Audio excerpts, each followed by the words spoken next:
would be coming out the next yeah. year. And the biggest stars in Hollywood were like Eddie Murphy and Robin Williams. They were stand-up comedians. Who became actors. Yeah. Huh. Yeah, you're right. What a weird time. I forgot stand-up there was stand-up comedy at the beginning of the end of every Seinfeld episode. I think both. The beginning and the end. And the end? Oh, okay. Well, they say like, oh, that's a show about nothing. It's not a show about nothing. It's about a stand-up comedian and how he gets his material. Yeah. That's what it's about. Crazy friends. It's like, yeah, the crazy friends do a crazy thing, and then that's where he gets his material from. I think that's clearly the premise of the show. It's not about nothing at all. Yeah. Don't they all die at the end? No. Oh, okay. That would be a good ending, though. That show, I really dislike the first few seasons, and I really enjoy the last few. Oh, interesting. So I don't know. I watched a lot of it with my dad. Dads, like our age's dads, love Seinfeld. Dad show. Yeah, it really is. Did your dad watch it? Oh, my dad loves Seinfeld. Oh. I did a rewatch. I'll have to mention that next to my dad's season. In the last year, I rewatched it, and I had so much trouble getting through the first few seasons. I thought it was just unwatchable and terrible. And later, they figured out what they were, and I actually like the later ones so much more. Fell into a rhythm. Yeah. Yeah, sometimes it does take shows. That's like back when they'd give shows a chance. Yeah. It was less about like, oh, your ratings are down, you only get one season, bye. Well, I think it was doing very well right at the beginning. It's just I didn't like it. But this was the time where stand-up comedians roamed the land. And like dinosaurs. every brick wall you would see, there would be a stand-up comedian in front of it. Just telling jokes. Interesting. Like Sinbad had multiple movies in this time. Wasn't he in a genie movie? No. I knew that would upset you. The genie movie Shazam? Yeah. Yeah. That we all saw as children. Is that Mandela Effect? Yeah, my sister claims to have seen it. Well, welcome everyone to another episode of I Love This, You Should Too. We're not going to be talking just about stand-up comedians today, but we are going to be revisiting the time where stand-up comedians really ruled, but not in this one. The heyday. Yeah. My dad did stand-up. Oh. Yeah. Are we going to keep going? I thought we were going to start the show. No, let's start the podcast. Okay. I just remembered that. That's very interesting. Yeah. I did too. Back to starting the show. Oh, yeah, that's right. My name is Indy, bombing in front of a brick wall Randhawa, and with me is Samantha, Pretty Woman Randhawa. Aw, thank you. Hello, thank you very much. And we are going to be talking about the movie Pretty Woman today. Which Indy hated. Hey, it's not that part yet. Don't make people turn off. Maybe they think I'm going to just be real mean about it. Or maybe they think you're being sarcastic and I love it.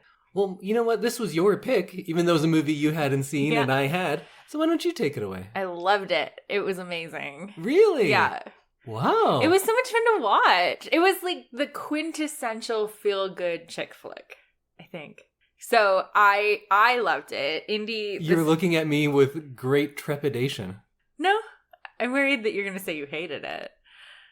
Yeah, that's what... Yeah. So Indy, you've seen this before, and you said it was your favorite movie when you were 16? I didn't say it was my favorite movie. I said I liked it way more than a teenage boy should. Okay. Did it hold up? Do you still love it? Fuck, it's so good. I love this movie. I think I like it more. Aww.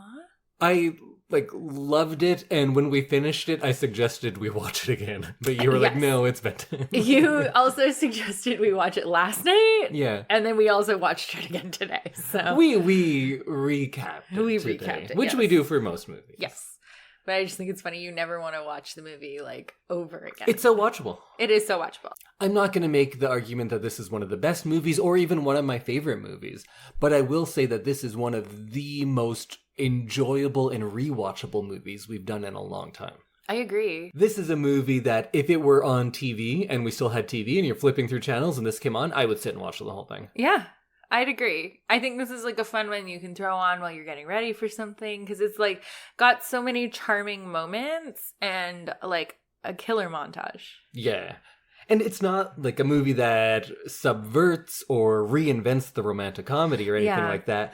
But it is a movie that follows that very familiar path that we know and really perfects something that we've seen in the past. This seems like the example that you should build your romantic comedies on.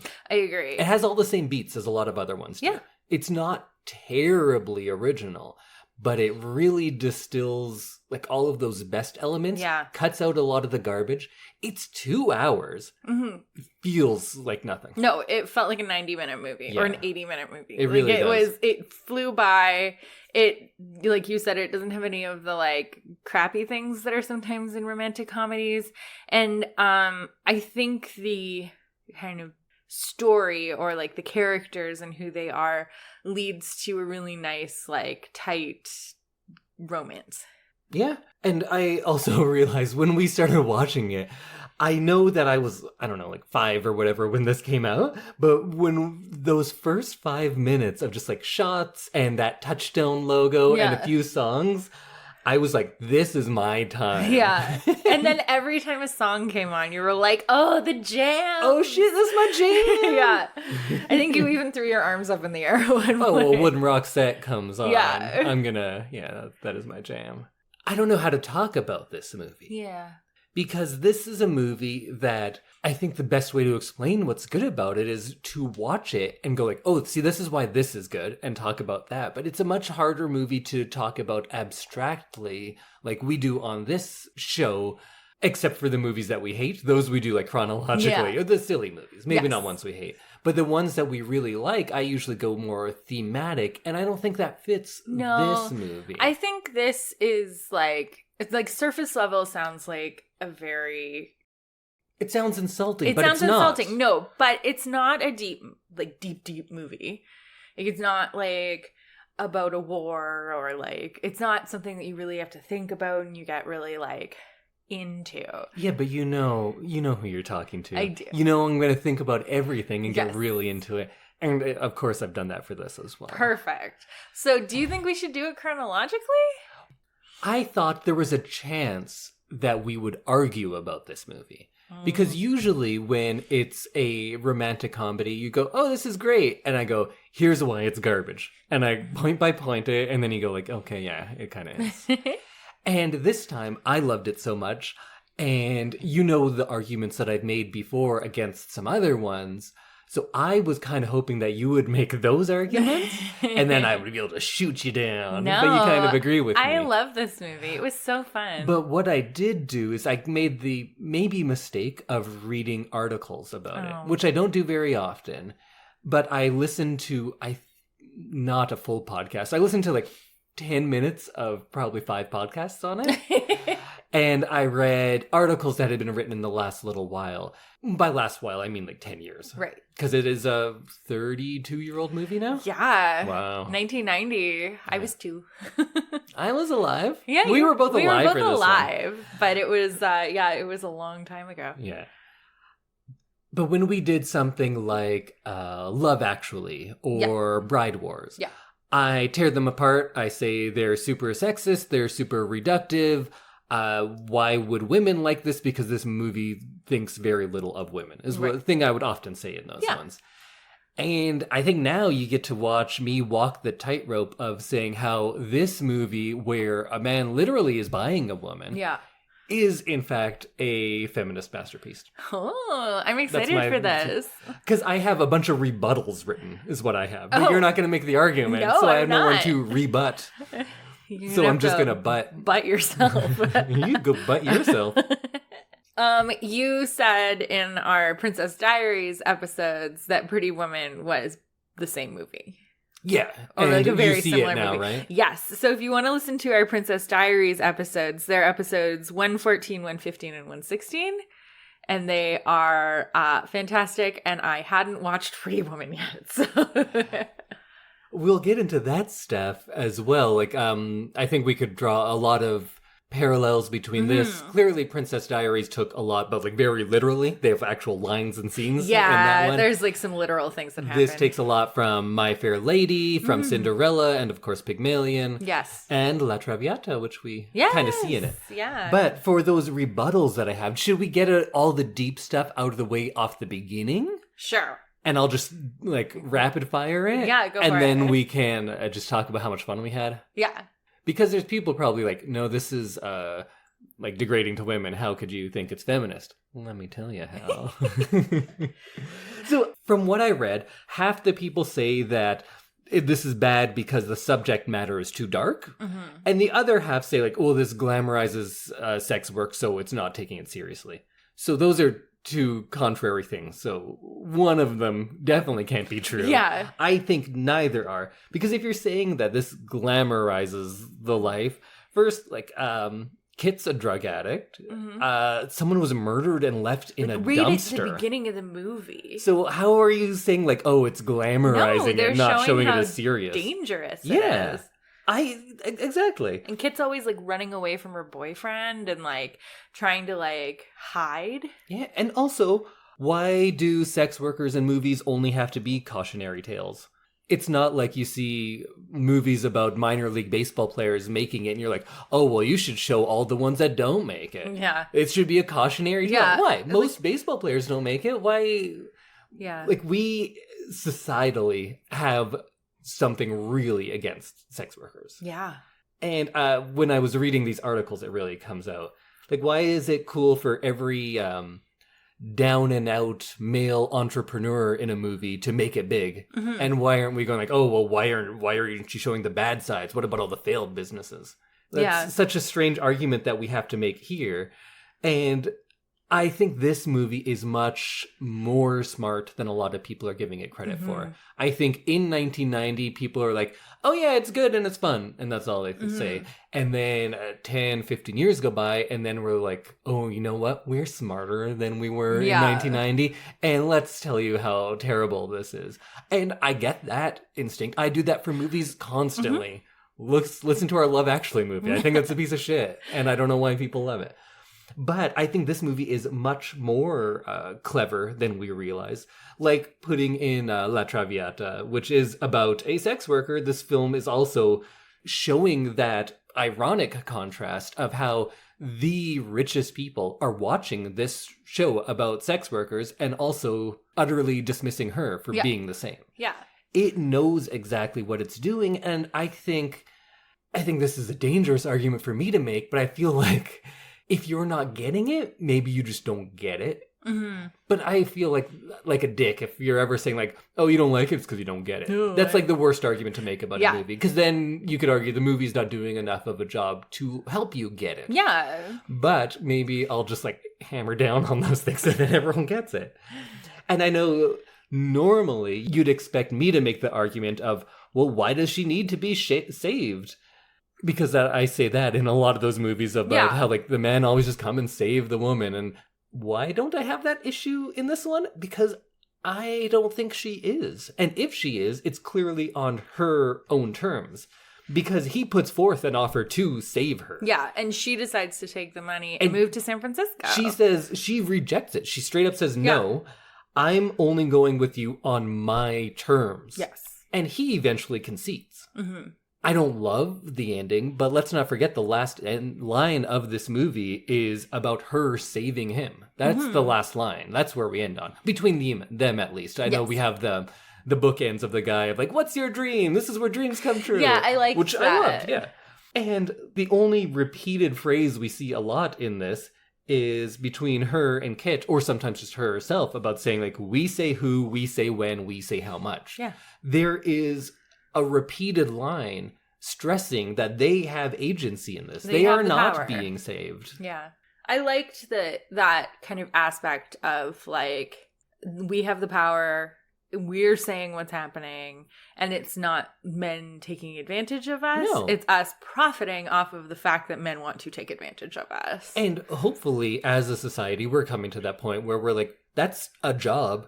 Sex work is work. As any job. And in any job, you're going to do what you can to make your money. Absolutely. And it's your call. Yeah. And the unfortunate truth is a lot of people go into that line of work maybe not in the best circumstances. Yeah. Like it can be a last resort for Absolutely. A lot of people. But that is because of like us as a world and how we police people, it and treat things, not because of those people inherently being different or anything like that. It's definitely one of the most accessible professions. Yeah. Because like, even as down and out as you can be, you can still make some money doing that. In one of Richard Gere's big breakout movies, he was playing a sex worker. We don't see those same arguments about him. No, and that's what's interesting, is that it's because it's women. Yeah. And throughout this movie, she dictates the way she wants to be treated. When he says something to her that hurts her, she speaks up and she demands to be treated fairly. And when he offers her the role of, like, mistress, she's like, no, it's, like, fully equal or I'm not there. Which is amazing. There's no compromise to her. So I don't think that you can make the argument that she is this damsel in distress that needs to be saved. Yeah, no. He has financial power for sure. Yeah. And that's a big part of it. But that's a big part of the world. Yeah, and she's shown that she's going to, like, make her money doing this so that she can have a better life. Yeah. As is the case for anyone doing any job. Exactly. I do my library work so I can have a better life. And I feel like there are distasteful things that are done in other professions that aren't judged as highly as this. Especially in his. Yes. So I had a whole other thing, but let's get on to this. Okay. There are multiple instances where he likens the two of them. Mm-hmm. He says, like, oh, we're the same. We both screw people for money. And she's upset by that. Yeah. And I feel like that is the movie's viewpoint of saying, like, no, we're not the same. I'm better than you. Yeah. I do something that helps people. And sure, it's illegal, but there's no victims to what I'm doing. No. You're fucking people over. You're literally, like, this old man who owns this company that they're trying to buy is literally trying to scrape together every single last cent that he and his family have in order to save his family business. And to save the jobs of all of those workers. And so that his nephew can take it over and so that his people have jobs still. And so I'd say that Richard Gere is a much worse profession. Richard Gere is not a profession, but like he is in a way worse profession and like much more distasteful than what Vivian's doing. He harms people, she does not, is what it comes down to. Exactly. And I think the movie takes that viewpoint. Yeah.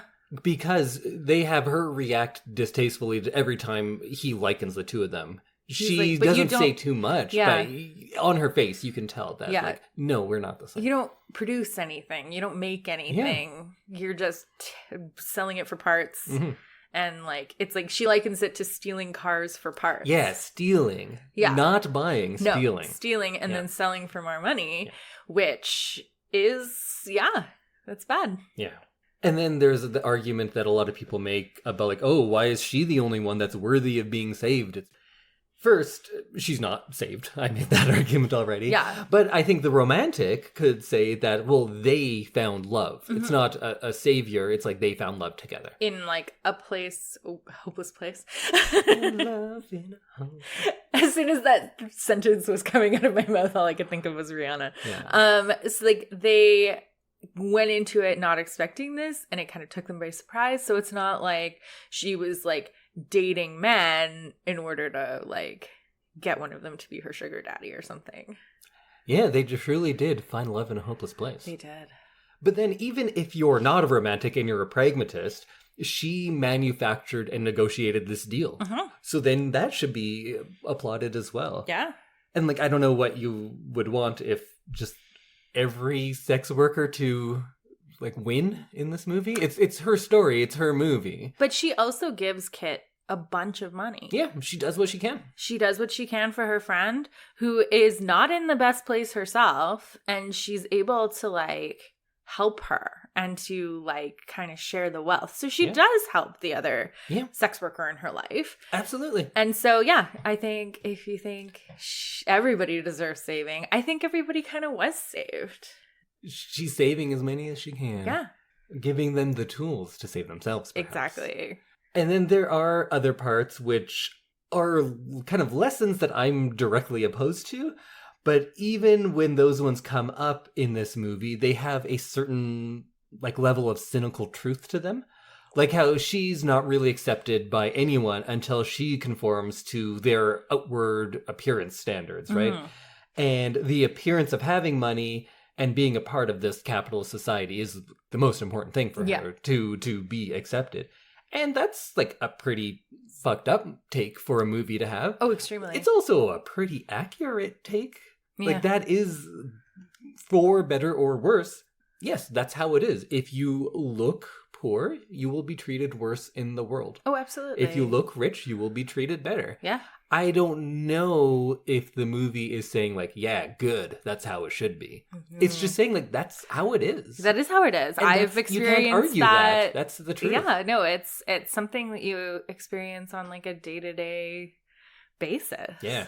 What you can say is that within this established structure that the movie and like indeed our own world are in, she does what she can for herself. Mm-hmm. She goes in, kind of understands that world, infiltrates it, and uses it to her own benefit. Mm-hmm.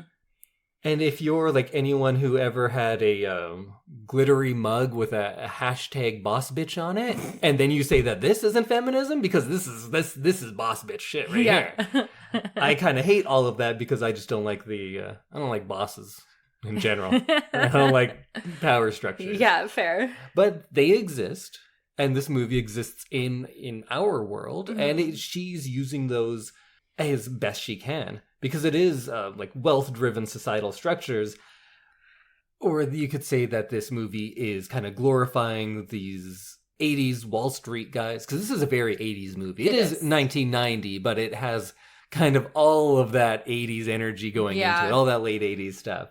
So you could say that Wall Street guys like him are glorified or shown in a good light, but we have that line about both screwing people for money. So he screws people for money. That's a point of the movie. Yeah. It's also a point of his character growth that he stops doing that. Yeah, he's like, let's make something together. So I don't know if it glorifies it, only in the sense that it shows that because of what he has done, he has a lot of money, mm-hmm. which is also just how the world is. Yeah. People who do terrible stuff have a lot of money. But it's also nice because he learns a lesson. Yeah. In the movie. So if anything, I think it's maybe not as strong as some of those other points, but it is doing its part to kind of remove any of the positive aspects we might think about, at least ethically, because we are told what he's doing is bad. Mm-hmm. It doesn't like dive deep into that, but it's not his movie. No. It's her movie. Yeah. And he's just kind of along for the ride. And I think that's one of the weaker points. I don't think it's particularly strong when it comes to his character because, mm-hmm. you know what, you have such a great lead in what Julia Roberts is doing that Richard Gere's stuff kind of falls as a secondary plot. Yeah. And like that happens. But I'd also argue that they gave equal amounts in what they had to give, I guess. Like Richard Gere has money and he was able to give that to Vivian, and Vivian gave him the advice and like the change of heart of, I'm not going to destroy this man's company, this old man's company. I'm going to like try and make something with it and help him be successful in his family. Yeah. Do you want to talk about Richard Gere's character? Edward Lewis? Edward, yeah. Yeah, sure. Because I think, again, I love this movie. I think it's great. I think that might be the weakest point for me. Is the arc of Edward and maybe the performance of Edward. I don't think either are bad. But when you're up against what Vivian is going through and that performance, it's secondary. It's hard to be just as good. I think I liked his character and the way he played it, just based on the fact that they have these like long discussions in bed and in the tub and like about his childhood and about how like this is why I am who I am and it's going to take a lot to change me out of my ways. This is why I am the way I am. And so I think I liked his arc maybe a little bit more than you did, because he's able to show growth. And that's kind of what's important in a rom-com. I think it is there. I think you have to work a lot harder to see it. Mm-hmm. And perhaps that could be said about Richard Gere's performance as well. It doesn't impress immediately. When you see Julia Roberts quite early in the movie, like, she charms you, at least for me. Oh, absolutely, yeah. And I didn't find that for Richard Gere. He reminds me of, have you seen Sound of Music? Mm-hmm. Yeah, he reminds me of Captain Von Trapp. Sure. Where he kind of warms and softens towards the end of the movie, and it's because of the female lead in the movie. And I think that is present. And when I'm saying this as an issue, it's one where I don't have the solution for. Mm-hmm. Like, if he did everything bigger, would that have made it better? Because he plays it stilted and robotic almost. Mm-hmm. He seems quite dispassionate and unfeeling for a lot of the movie. Yeah. But the upside of that is, even early on, when you see him kind of like smirk about her doing something, those have more weight because how little he reacts normally. Mm-hmm. So I do appreciate that. And he seems like a character who is completely transactional. Mm-hmm. Everything is a business deal to him. Like, we get to see him on the phone with his soon-to-be, or then ex-girlfriend, and how they break up. Mm-hmm. It's like, okay, well, today is as good as day of any. That's what he tells her, Yeah. to move out. She's like, I'm going to move out then if you're not ever going to be home. And yeah. He said, well, today is as good of a day as any. Do you want to? That's how he ends it. Yeah. He's just emotionless. Mm-hmm. And I think the arc of someone essentially growing emotions is a very hard one to do. True. Because it's either going to seem like, oh, if he's like just crying and stuff later on, you'll be like, where did that come from? That doesn't seem earned. But I would say like everything he does and his changes definitely feel earned.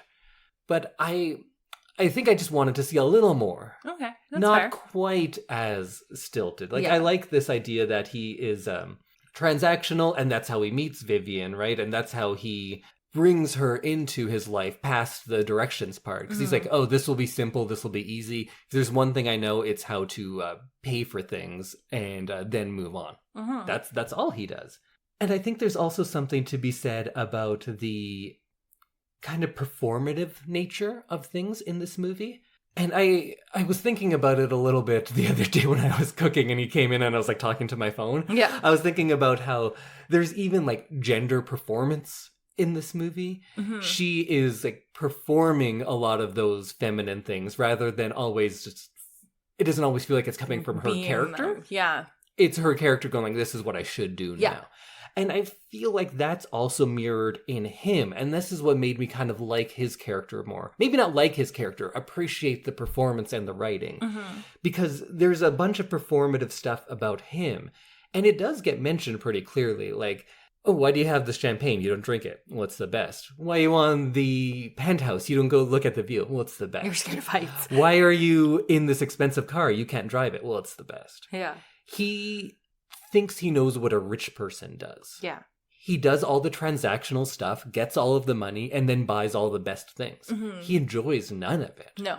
So I think, in addition to saying that she saves him with like this kind of emotional resurgence, she allows him to maybe not find himself, because it's probably always been there, but maybe be himself. Right. Not be like, these are the things that a rich, successful person does, so now I must do them. Yeah.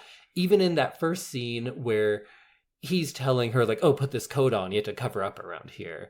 And he's always saying, don't fidget. And at first that made me dislike his character quite a bit, because he seems like he's a rich, controlling man, right? Yeah, but then you realize that he's trying to help her fit in. That, but then he also doesn't always. Yeah. And that's what I appreciated more. I wish they had played that more. Like, because early on, when she's wearing the coat, then she does the whole bit of like, oh, there's a run in my stockings. Oh, I'm not wearing any stockings. And like, oh, a couch for two. And he doesn't say anything. He lets that slide, right? Because he's kind of amused, kind of like not sure what's going on. Yeah, kind of embarrassed. I wish later in the movie she had an opportunity to do something outlandish and him like accept it. I feel like a small thing like that would go a long way to help me accepting his character and see that he's changed. Yeah. So it's not bad, but I do think it is one of the weaker parts, his performance and that character's arc. But it's another one where I don't have a great way to fix it. Yeah, I don't know how you'd fix that. I liked his character arc. Mm-hmm. It definitely reminded me of Captain Von Trapp. Sound of Music, another one of my favorite movies. And I did like, quite early on, we see these two people, and like, of course, we know it's a rom-com and how they meet. They're from two different worlds. How will they ever get along? Yeah. But they don't play that much.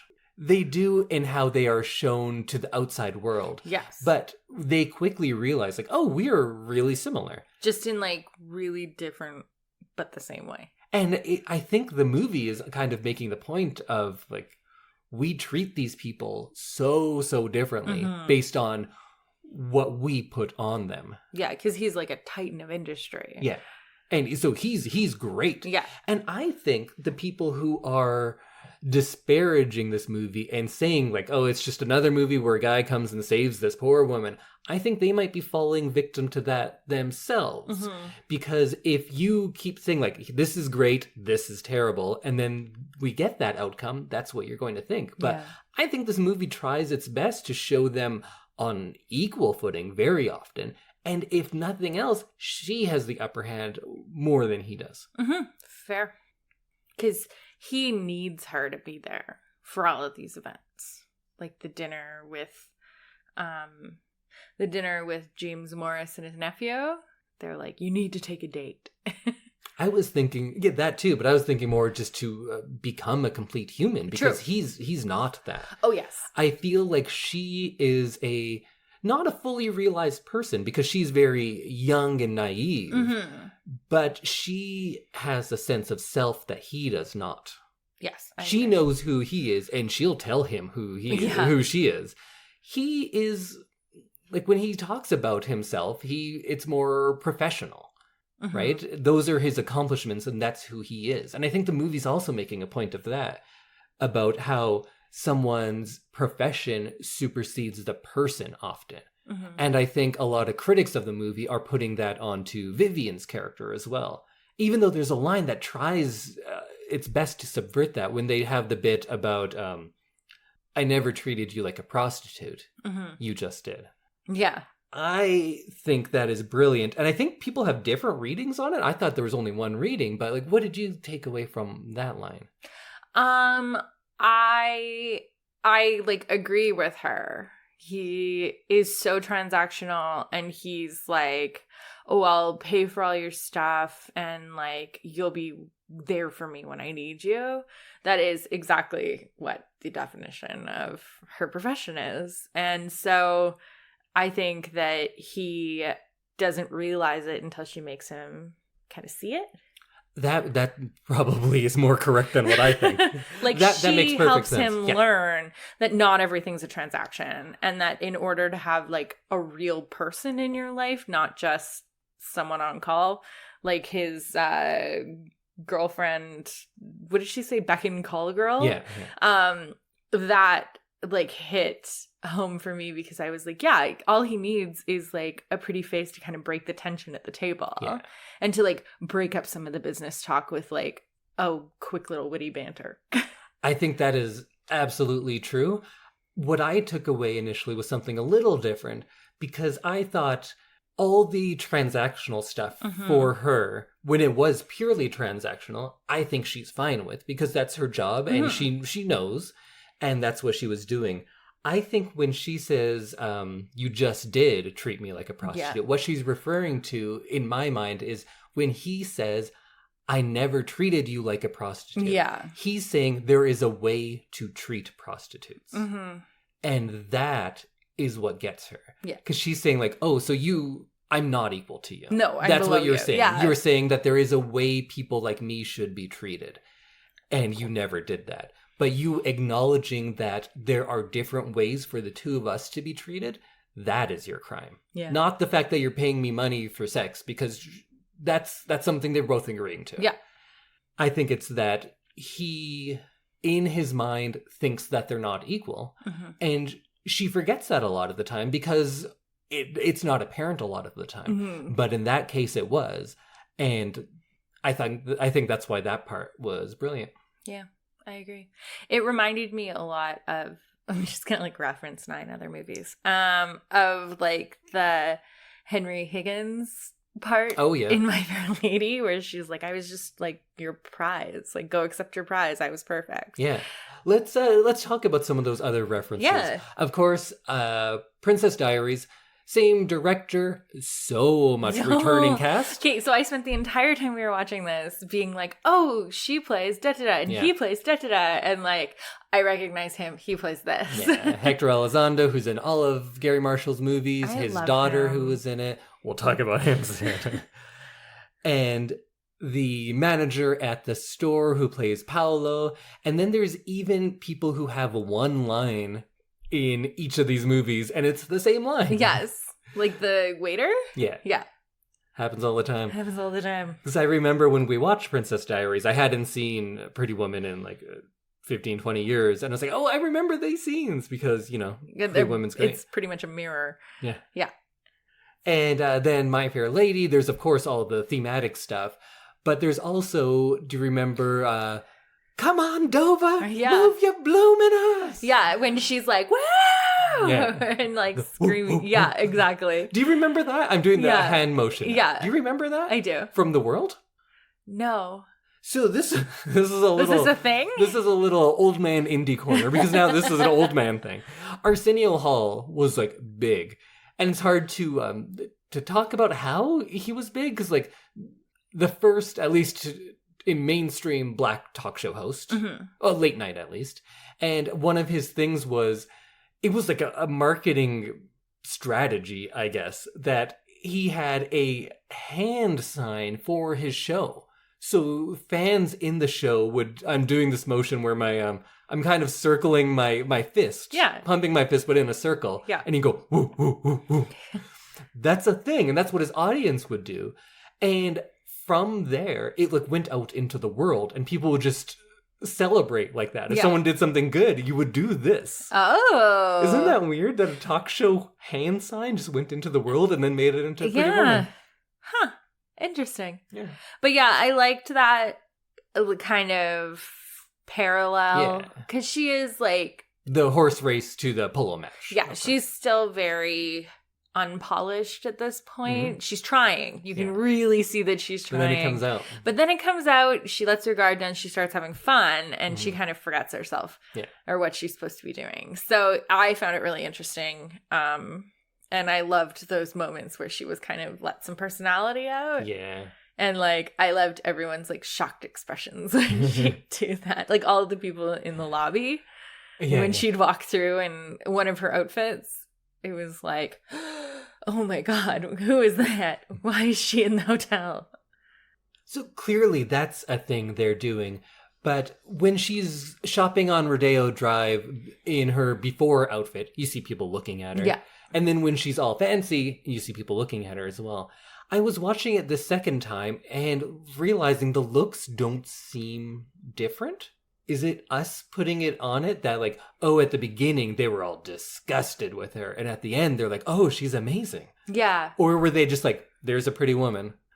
I think maybe it's more of like, oh, why are you here? Yeah. And then when in the hotel, for sure. It's supposed to be that they think she doesn't belong. Yeah. And then I think when she has the makeover and she's wearing that fancy outfit, I think it's more like, oh, who is she? I wish I was like that kind of thing. Like envy almost. Yeah. I think it's less disgusted and more like envy. Later. Yeah. Sure. But I wonder if Marshall was trying to say that, like, no, the people are just looking at her and it's us who are putting that on it. Because when you look at it, it's her that has changed, not the people looking at her. Interesting. Just a thought, maybe. I don't know. I didn't notice that when we rewatched it just now because I got like really into it again. It's so good. It's so good. So watchable. Well, let's just talk about how fun things were. Yeah. So we start off, she's getting ready, and I think that's what I was talking about, the performative nature of her job and her femininity. Sometimes is she's putting on these things because she thinks that's what the world wants from her, and that's what the world expects of her, just as Edward does, right? He's buying all the best things because that's what the world expects for him, and he needs to fit into that role just as she does. Yes. So they're both very performative, just playing the parts, I feel like. But I love that she's using marker on her boots. Yeah. That's a fun little bit. I've done that for dance shoes. And then how it's intercut with him driving, you just feel like, oh, this meeting is inevitable. Yeah. It's how getting ready for a date montages usually go. Yeah. Is showing both of them, but this was like the chance meeting. Yeah. How did you like this Again, formulaic, has the meet cute. Oh, it's fantastic. I loved it. Yeah. Oh, I thought their meeting was really funny and like kind of indicative of her profession because she leans down and she's wearing like a very low cut top and he doesn't seem super interested in that. So she turns around so her butt's against the car so he can see that and like her waist. Oh, I didn't even catch that. Yeah. So I was like, I bet she was trying to like hedge her bets and be like, oh, well, if he wasn't into the chest, maybe he'll be into the butt. Yeah. Or like this slim waist and like all the exposed skin here. How about this? So I thought that was pretty cute. And then how like non-judgmental he is at the beginning. Yeah. Like I liked how he was like, well, if you can give me directions, like I'll give you $20. Like yeah. Whatever. And well, he agrees to 10 and asks for change, and she just takes the 20. Yeah.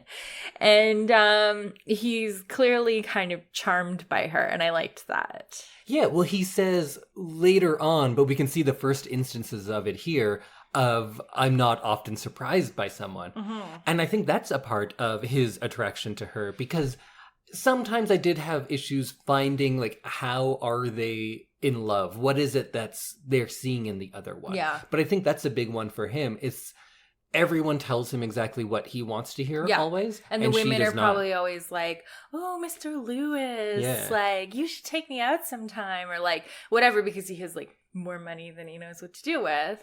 Because, of course, this movie has the power dynamics are going to be a big issue. Mm-hmm. He's literally buying her time. Yeah.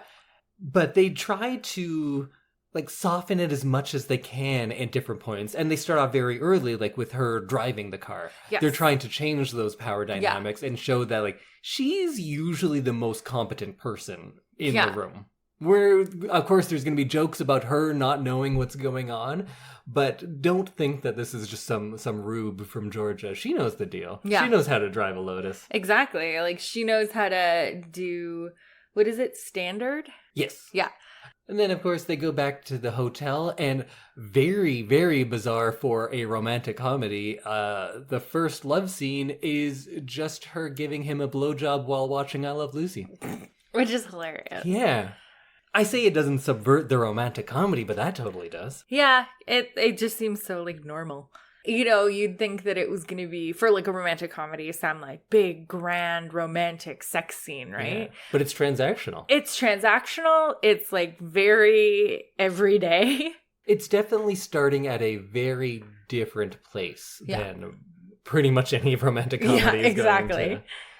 And soon after this, we get maybe my favorite scene. Oh, no, probably the shopping is probably the one. But one of my very favorite scenes is that bit with her in the bathtub when he is kind of paying for the week, or like they're negotiating the price for the week. Yeah, so she's in the tub, they're negotiating, and there's the really fun line of, I would have stayed for 2, well, I would have paid 4. Yeah. That's fun. It's like a give and take on both of them. Yeah, and they're being honest with each other. Yeah. And I think the movie does a good job of keeping that power dynamic in mind and trying not to, like, play into it too much. Trying to give her that agency so we feel like she is falling in love and not being purchased. Yeah.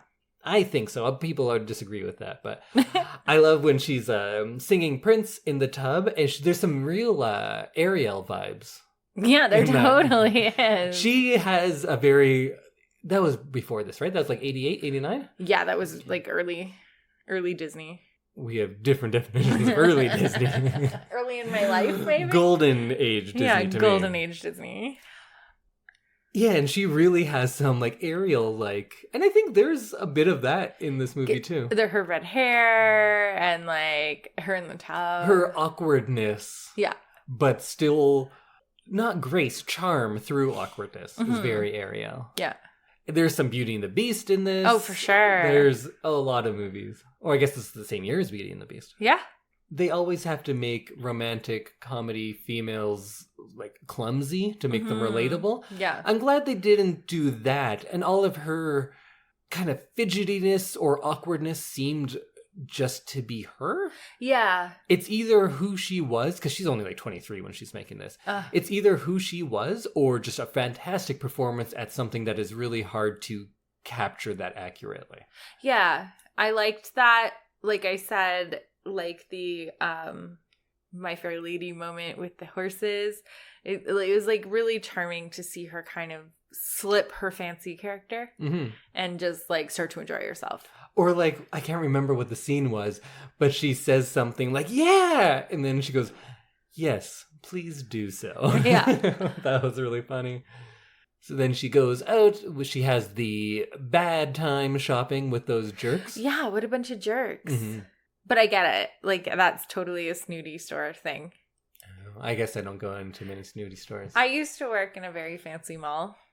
Sold like some very expensive things. It was in a tower downtown, and if you were like not dressed appropriately or like underdressed in their opinion, you like wouldn't even get spoken to. Whoa. Yeah, sounds like they were dicks. A little bit, especially now and where we live. People with a lot of money are just wearing sweatpants. Yes, we were at that restaurant and there was a picture of the Oilers who had come to the restaurant like in a previous time, and they were all wearing like really crappy sneakers and like sweatpants. Yeah, that's how millionaires dress. Yeah, so I think it's a lot more casual now. Yeah, but then there's that instance with Héctor Elizondo's character, Barney, she calls him. Barney. The part where he surprises her and phones the store and says, you're going to take care of my friend? Yeah, and right before that, you have a part which we would normally see in any romantic comedy where he's like, oh, you don't belong here, and you're going to move on, right? Yeah. And in every other movie, the rest of the movie would be her like trying to hide from him and him being like unreasonably angry at her for no reason. Yeah. That would be a big part of it. And I love that this movie, despite starting with someone being murdered and thrown into a dumpster, shows a lot of kindness in its characters. And that was really charming because most movies, formulaic movies, tend to rely on characters being angry and upset for no reason and being confrontational for no reason. This movie shows that, like, you know what? Sometimes people are just nice. Yeah. Sometimes people are jerks. Yeah. But sometimes people are really nice. And when he has that turn because he sees her emotional reaction and then realizes that this is like a young woman here who is kind of out of her depth in this whole like physical environment, and how can I help? Yeah, she tried to go do the right thing and to go shop and to like get something appropriate for whatever they were doing.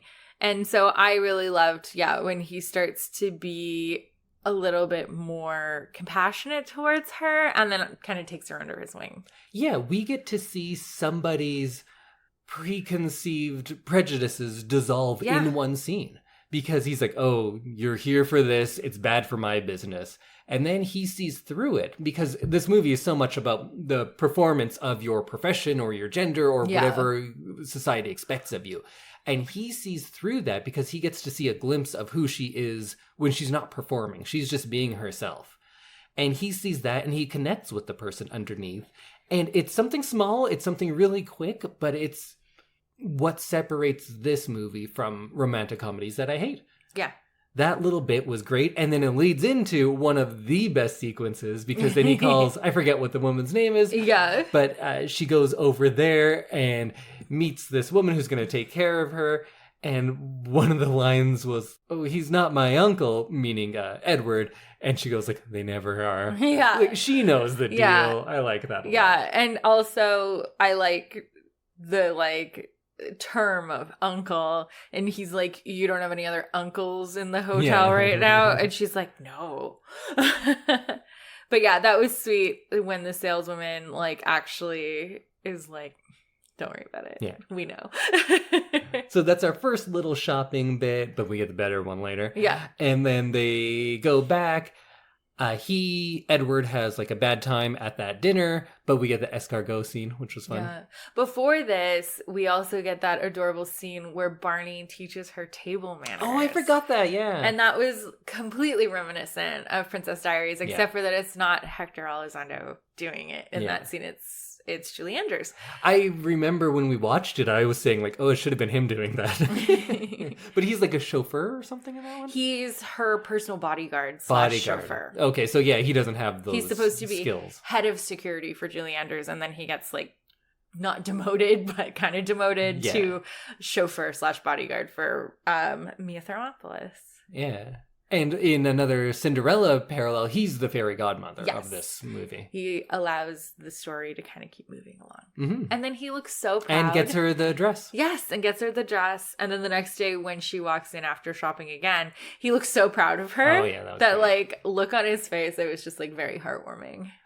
Before that, we have the piano sex scene. Yes. What did you think of that? It was good. I kind of thought it was great. Yeah. Like, I think sex scenes in movies usually just aren't good. Like, what can you really do at this point? It was tasteful and romantic. For a movie that, like, starts with her just grabbing his dick while they're driving and has her, like, going down on him while watching TV, it gets, like, more romantic. Yeah. And I think through the sex scenes, they do a good job of growing the relationship. Yeah. I don't like sex scenes because it is 1 to 5 minutes of the plot standing still. Mm-hmm. When I wrote a script that had a romantic plot to it, they said, like, well, you need to put in at least 2 sex scenes. And I said, like, what are we going to learn from that? Yeah. What do we learn from that we don't learn from them waking up in the same bed together? I think implied sex is better than a sex scene. I find it uncomfortable to watch. There's that too. But in these ones, I think there is plot work being done in the sex scenes because... because of her job and the restrictions of it, like the kissing on the mouth thing, and how it starts when it's like very transactional and distracted by TV. Yeah. And we can see how those sex scenes change throughout. And that's a good indication of how their relationship is growing. Because when we get to the one later on, when she kisses him, that's a big thing. Yeah. So this is one of the few movies where the sex scenes are important to the plot. Yeah, true. Yeah, because in that piano sex scene, he's like trying hard to kiss her. Yeah, and she turns away. And she says no. Mm-hmm. So you can really see their relationship progressing through it, which is nice. And then we get the Pretty Woman montage. Yes, with the music. Yeah, every Mia Thermopolis or... I can't think of who else. There's so many of these types of sequences, and they all owe a lot to Pretty Woman. Yeah. That's such a fun sequence. It was. The trying on outfits. And there's another Princess Diaries cast member, the man who plays Paolo. He plays the shopkeeper, whom Richard Gere is like, yeah, I think we need a little more sucking up. And then he like starts complimenting him. And he's like, no, her. Yeah.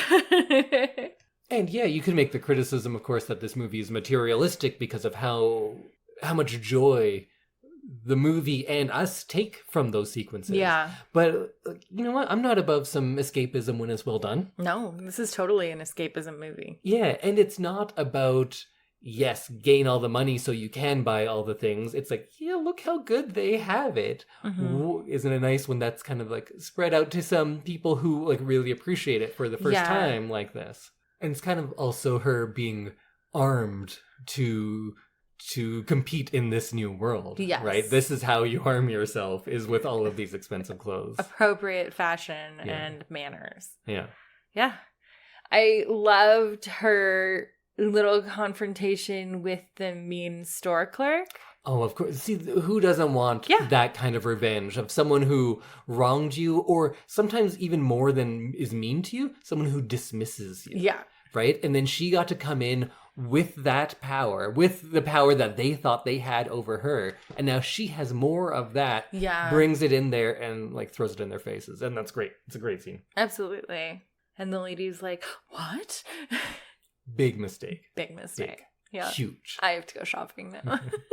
Is that your favorite scene? Yeah, I think so. It might be. It's really good. It's really fun. It's so satisfying. Yes. Yeah. For anybody who's ever been judged by a store clerk, that's like so satisfying. Mm-hmm. So we talked about the polo match a little bit, but one of the important things that happens there is that he reveals her profession to George Costanza. I forget. Stuckey? Philip. Stuckey? Is that his name? Philip. Philip Stuckey, yeah.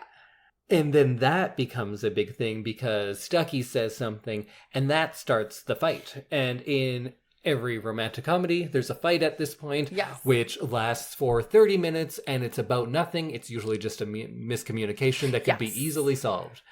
In this movie, it lasts about 3 minutes, and the fight is solved by an explanation of her feelings and him understanding that, hearing that, and making a meaningful apology. And change. Acknowledging her feelings and where she's coming from and trying to change.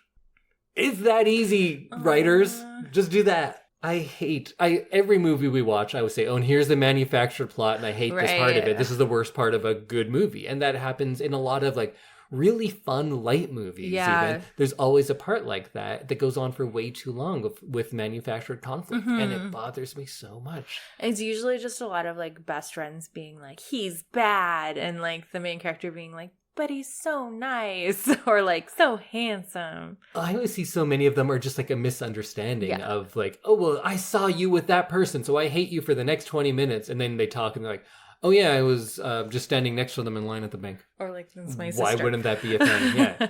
It's so easy to solve. And this one, not so easy to solve. It's not just a quick explanation. It actually required some depth of character. And that's why this is better than most romantic comedies. True. I'm not sure if it's my favorite romantic comedy. What's your favorite romantic comedy then? Roman Holiday. Oh, yeah, okay. Roman Holiday is a top 10 all-time movie. Hard to beat Audrey Hepburn. Right? Yeah. And dare I say, I'm not a huge Julia Roberts fan. In this, she channels some Audrey. Oh, for sure. Yeah. For sure. And then they have another conversation, and one of the lines that I really loved is when they're talking about kind of good aspects of her, and she says, but isn't it funny how the bad stuff is always easier to believe? Mm-hmm. I loved that. That's a good line. That one hits hard. Yeah. Do you have a favorite romantic comedy? Is it Pretty Woman? It may be Pretty Woman. Isn't it so good? Yeah. I've been talking about it for years. Whenever it would just come up, I'd be like, oh, that's such a good movie. You'd love it. And I'm glad you do. It kind of turned into a reverse episode. It did. Like, but I felt like we just needed to, like, do it and get it over with. Because it was going to be a while before I could get to it. Yeah. And I needed to just, like, bring it up. I needed to do a bad one that you'd seen. So I thought, oh, not bad, but like a common one that you'd seen that I hadn't, which is why I went Glitter or Pretty Woman. Aren't you glad we went with Pretty Woman? Yes. So glad. Well, wait until you see Glitter. Maybe you'll like it more. Maybe I'll be like, this is the Pretty Woman of the 2000s. Of your generation. Yeah. This is the Pretty Woman of my generation. The Pretty Woman is the Pretty Woman of your generation? Mm-hmm. It is. Then we get the scene with her in the red dress. Oh, the red dress. Which was pretty great. I want to be her when I grow up. Don't we all? She was much younger than you in that point. I know. It's funny because, like, I watched this movie, like I said, as a 12-year-old boy. Yeah. And this is also why I don't believe a lot of those critics who are saying, like, oh, it's just glorifying what this terrible guy does. I never was like, oh, I want to be a rich asshole like that so I can buy a pretty woman. You want to be Julia Roberts. I didn't think I wanted to be her, but I was just utterly charmed by her journey and happy for her that something good happens at the end. Yeah. That was kind of how I felt at the end. I was like, I'm just so happy. Yeah. It's just really nice. It left you with, like, really nice feelings. I love a sad ending. I feel like almost every movie should have a sad ending because almost everything in life has a sad ending. Except for Pretty Woman. But we'll talk about it at the end. I think it's a flawed ending, but this is one of the times where I'm like, I don't care if it's dumb. Like, just make her happy. Mm-hmm. I agree. But they go to San Francisco and we get the fun bit of her watching the opera, and she loves it so much, and she cries, and I maybe kind of cry for her. It was great. It was a beautiful scene. I liked it a lot. Oh. Did you cry watching it again? I don't think so. I may have had some mist, some moisture, but there were no tears were rolling. At least moist that's for eyes, sure. Yeah. If tears were rolling, I'd remember it, and I don't remember anything else. So. Yeah, I liked the older lady in the box next to them. She's like, how did you enjoy the opera, dear? And she turns around and she sees her face is just like full of emotion and everything. I almost peed my pants. Yeah, which is another one of those charming moments where she lets the mask slip because she's like so engrossed in where she is. I almost feel like we say that she forgets her manners or she lets the mask slip. I like to think of it like she comes through. Yes. Because just as when she was working as a sex worker, the true her comes through there every now and then too. Yes. Whatever she's doing, I feel like her on the corner was just as performative as her at the opera. But she isn't good at being performative, and that's her charm. Mm-hmm. And who she is always shines through, and who she is incredibly charming. Yes. And of course, we mentioned it already, but it's very appropriate that what she's watching is something that mimics a lot of her own life, but here it is in this grand, spectacular place. Something that she probably never would have thought she would see someone like her represented in art. Here. Yeah. And everyone, all of these Richie Rich is applauding it. Yeah.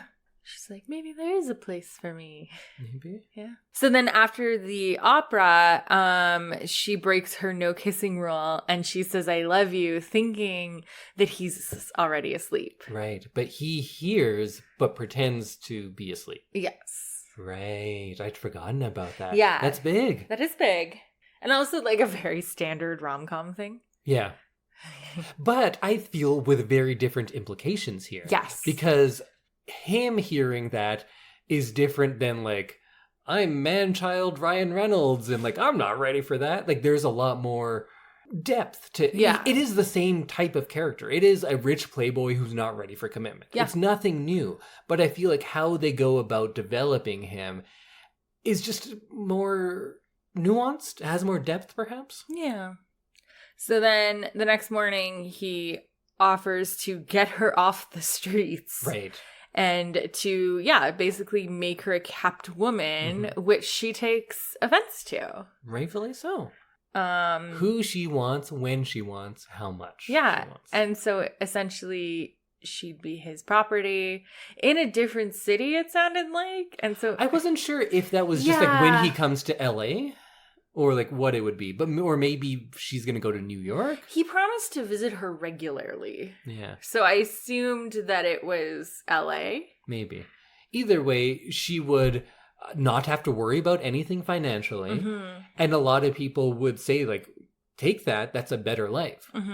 But that's not who she is. No. And her sense of self has been concrete throughout this whole movie. Yeah, she and wants it's no different something now. better for herself.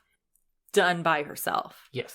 Not done by someone else. On her terms. And she admits, and we get into the more schmaltzy part of the movie when she says like, no, I want the fairy tale. But she holds to it. It's different than in a lot of movies where like, I want the fairy tale, and then they get it. She turns down a kind of like a life of leisure. Yeah. Because that's not what she wants. And it's not, I don't feel like she's holding out for like, no, you need to come in and do it more romantically. It's not that. It's like equality or nothing. Yeah. And she holds to it. She does. And I like that. That she's not like, oh, never mind, I'll take the money. Yeah. And I like that as soon as she goes home, she has a plan. Yeah, she is going to change with the money she got. She's going to make some changes. Yeah, and she's going to get a job. She's going to finish high school. She's going to move to San Francisco. And she's going to, like, take herself away from this situation. Yeah. And that was where the I never treated you like a prostitute, you just did bit was in that argument. I think we talked about it earlier. Yes, but that's where it actually comes in. And then they play It Must Have Been Love by Roxette. And you were like, yes, with your arms in the air. I think I sang quite loudly. You did sing quite loudly. You sang quite loudly a couple points in this movie. You also declared, man, this is such a good movie. Or this is like, I love this movie. So normally in, I would say 90% of the movies we do, I won't say any of my feelings either way until we record. And same with me. Like we tend to not just like, we just tend to not discuss it after we've watched it. And then we do the podcast. But I was having so much fun. I was like, oh, fuck, this is sweet. I love this. And it was also because it was like a surprise to me. I kind of forgot how good it was.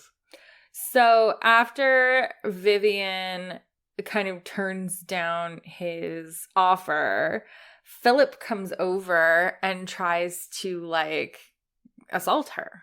Who's Philip? Oh, sorry, Stuckey. Oh, yeah, right. And then she leaves. Or was that before? Or is it after?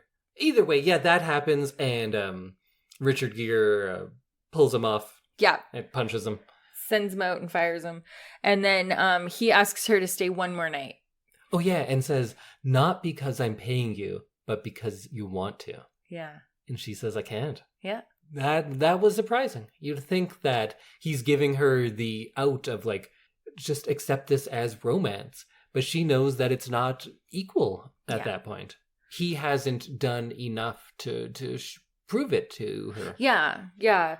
And then she gets a ride with the chauffeur from the hotel, who then also gives a ride the next day to Edward, and ends up driving him to her apartment, and then they have the big finale.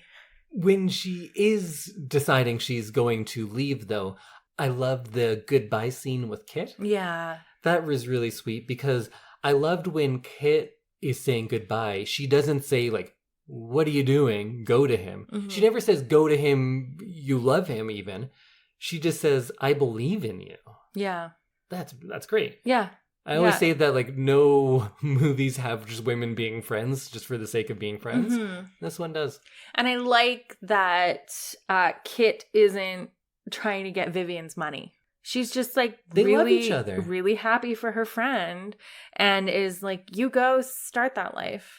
Like, you go have a better life, because it's not here. Yeah. I think she wants to leave the life, but is, like, more entrenched in it than Vivian was. And she's on drugs, and she's got, like, a boyfriend and stuff. So I think it would be a little harder for her to leave, maybe. Yeah, we don't know as much about Kit and her complexities. But Vivian helps her out. Yeah. It's nice. So then, we'll go fast forward to the big scene. He comes on his white horse, which is his limo. He has his sword, which is his umbrella. Yeah. How does this work for you? I liked it. I thought it was cute because they called other parts of the movie, like the fact that he's afraid of heights. Mm-hmm. And he's like, it had to be the top floor. And she's like, it's the best. Yeah. And he kind of, I found that the fact that she came down some of the stairs and he went up some of the stairs was kind of like a metaphor for equality. Absolutely. Yeah. I made note of that. She didn't just stay in the window. No. She went out there because she's active. She's engaged. That's who she is. And so they kind of met in the middle, and I liked it. I liked the ending. It was uplifting. So this is another one where it's not my favorite part, but also I don't have something better. It is the most silly. Yeah. Like, he comes in and, like, goes up there because she had told the story about... Although it's not just like, oh, I always had a dream where a knight would rescue me. Yeah. It's when my mother would lock me in the attic for being bad. Mm-hmm. I had the dream of a knight coming to rescue me. Yeah. So it is still, like, really entrenched in a pretty grim reality. Yeah. But it gets a little silly. But at this point, I... just kind of love her enough that I'm like, okay, whatever. This is what you want. You got it. Yeah. And I was just willing to let it go. You were on the ride? Yeah.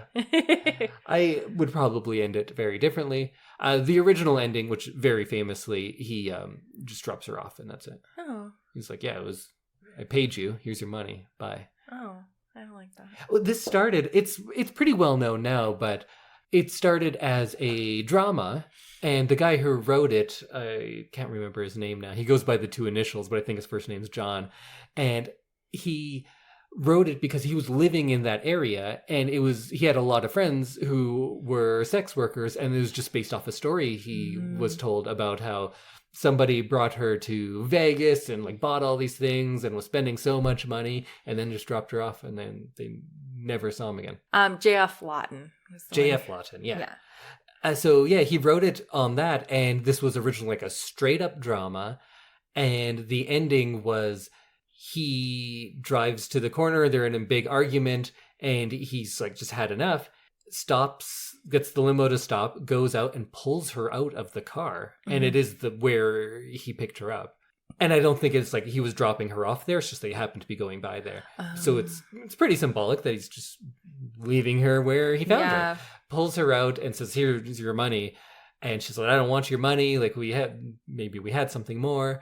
And then he just leaves the money on the ground and drives off. And then she throws the money at him, saying like, I don't need your money. And then he drives off, and then she realizes and just picks up all the money. And that's the end of the movie. Oh, I don't like that.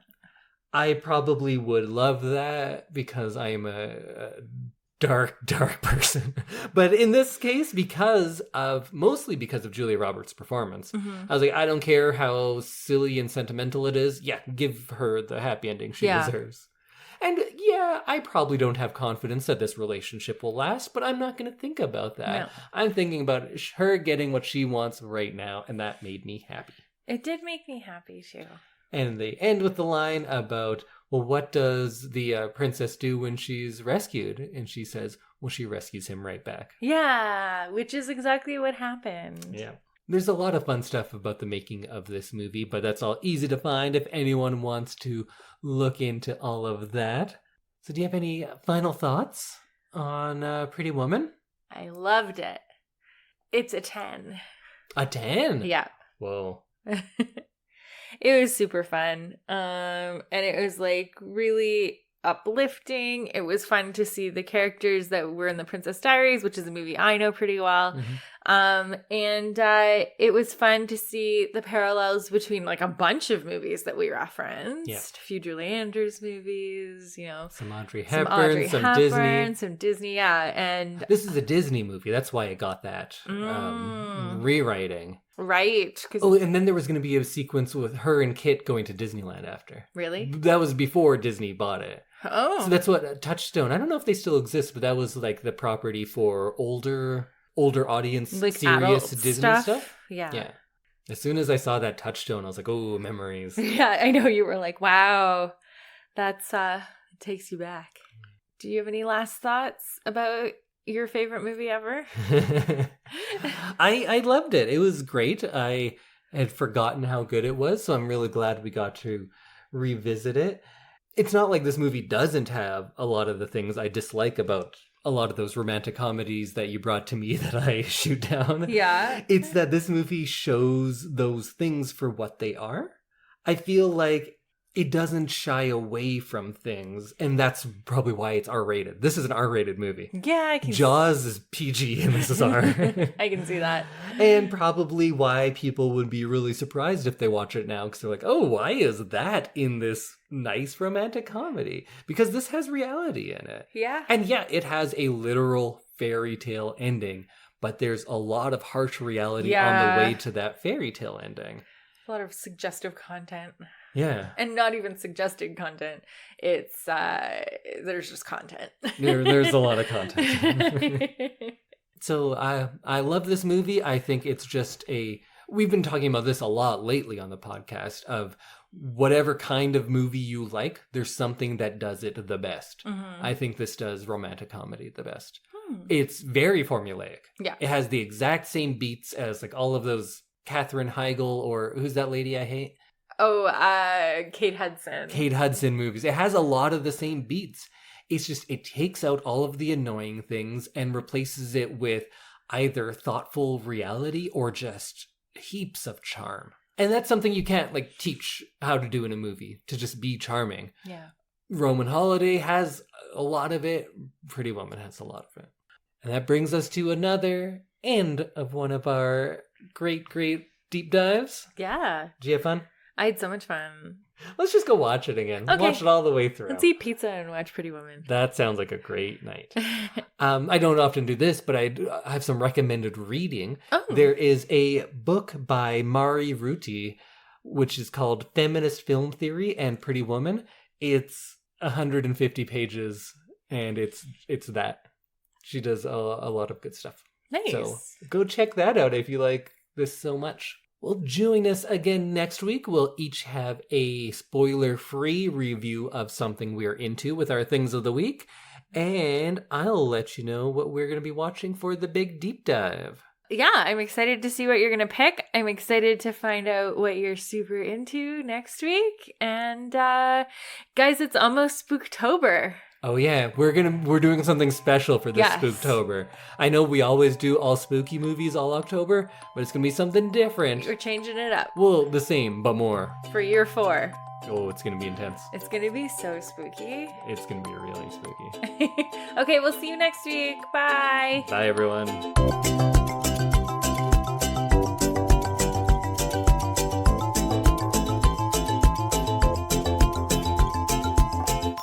And, what was I going to say? I had something really cute to say.